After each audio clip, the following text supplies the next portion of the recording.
Et je suis certain qu'avec les idées que vont bientôt arriver sur la table, c'est-à-dire l'assurance chômage, c'est-à-dire les retraites, etc., Les prochaines ce réformes. mouvement-là, il va perdurer. Nous sommes en train de nous organiser et nous allons présenter une liste aux élections européennes parce qu'on a envie finalement d'investir le champ politique. Il va falloir choisir des représentants. C'est pas toujours Ça, simple c'est qu'on a pas vu un dans le problème. Ce mouvement n'est des pas un Gilets jaunes. problème parce qu'on va faire ça intelligemment de manière horizontale.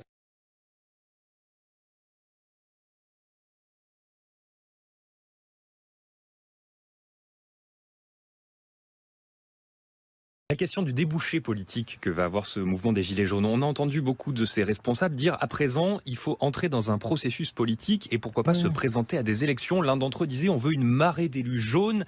Il pensait peut-être aux élections européennes qui arrivent dans 6 mois. À votre avis, est-ce que c'est une bonne solution? Mais écoutez, je ne sais pas si ça va se passer. Ça ne me gêne pas du tout, mais je dirais que c'est le même problème qu'avec la France insoumise, et c'est le même problème qu'avec le Rassemblement national maintenant. C'est-à-dire C'est-à-dire que si vous n'avez pas dans votre programme la sortie de l'euro, on y revient. Non, on y revient parce que c'est la réalité. C'est-à-dire que les gens ne veulent pas voir que le président de la République française, que l'Assemblée nationale n'ont pas de pouvoir d'action économique. Les acteurs, et ça vaut pour les Gilets jaunes, ne semblent pas conscients du fait que l'autonomie du système politique français n'existe plus depuis qu'on est dans la zone euro. Macron n'a aucun pouvoir à cause de l'euro. Est-ce que c'est pas un peu contradictoire? Le fait de dire qu'il n'a aucun pouvoir et...